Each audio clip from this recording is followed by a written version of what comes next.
Alors, pour la correction de la page 151 du manuel 3, il y avait le numéro 1 à 7 à faire, sauf le numéro 5. Donc, le numéro 1, ce ne sera pas quelque chose qui va être demandé à l'examen. C'est simplement pour que vous ayez une idée, que vous ayez lu un peu sur différents endroits où ont été domestiquées certaines espèces végétales ou animales. Donc, c'est juste une question de culture personnelle. Donc, à corriger, mais à ne pas étudier par cœur. Au numéro 2, ça c'est plus important. Quand on va domestiquer un animal, c'est-à-dire qu'on peut le mettre, on peut l'enfermer dans un enclos, dans une cage, et ce qu'on va faire à ce moment-là, on va modifier ses caractéristiques physiques. Donc, c'est important de retenir que physiquement, l'animal va changer, puis son comportement va changer aussi. Il est évident que si on nourrit un animal alors que lui, de façon instinctive, est habitué de se nourrir lui-même puis de chasser, ben, il n'aura pas le même comportement au bout de quelques générations. Donc, son comportement va varier avec les générations, avec le temps. Puis aussi, une transformation physique va s'opérer parce que, par exemple, pour un oiseau enfermé dans une cage, il n'y aura pas le même développement au niveau de toute son ossature, sa musculature, puis même au niveau de l'amplitude de ses ailes. Donc, ça, c'est pour le numéro 2. Donc, à retenir transformation physique et comportementale.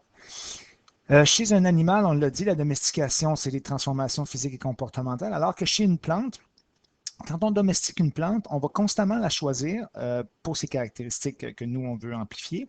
Mais en la choisissant, on va évidemment modifier ses caractéristiques physiques parce qu'avec le temps, on va seulement amplifier le caractère que nous, on veut avoir. Mais aussi, on va diminuer la capacité de dispersion de ses graines. La plante ne va pas avoir la même, puisque c'est souvent l'homme qui va s'occuper des semences, donc elle n'aura pas la même dispersion, la même capacité de disperser ses graines sur le territoire. Ça va se faire dans un rayon qui est beaucoup plus petit. Puis avec le temps aussi, les botanistes se sont rendus compte que le temps de dormance des graines, donc le temps que ça va prendre pour une graine pour germer puis éventuellement devenir une plante, ce temps-là va diminuer avec le temps.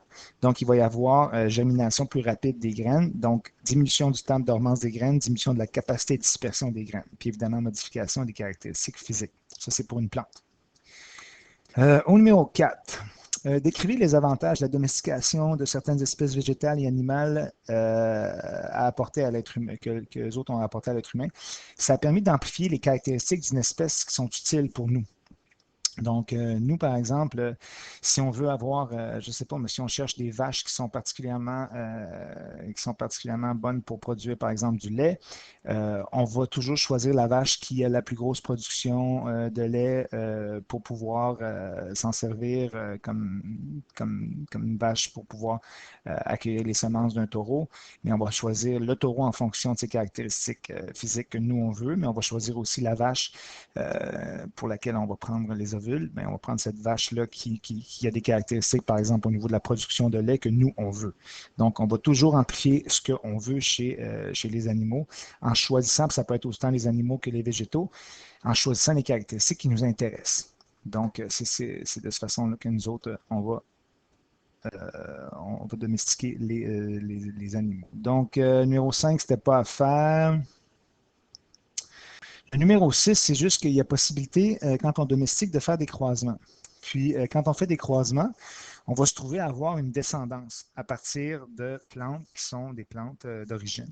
Donc, ce qu'il faut regarder ici, ce qui est bien important, c'est de regarder les noms latins qui sont donnés aux descendants pour voir de où ils viennent puis quels sont leurs prédécesseurs. Donc, ce qui se passe ici, c'est ce que vous faites, c'est que vous regardez, on vous dit ici la moutarde sauvage, c'est Brassica oleracea. Ben, Brassica oleracea, c'est une plante qui a été domestiquée. On a sélectionné ces individus à cause de ses tiges, de ses feuilles et de ses fleurs.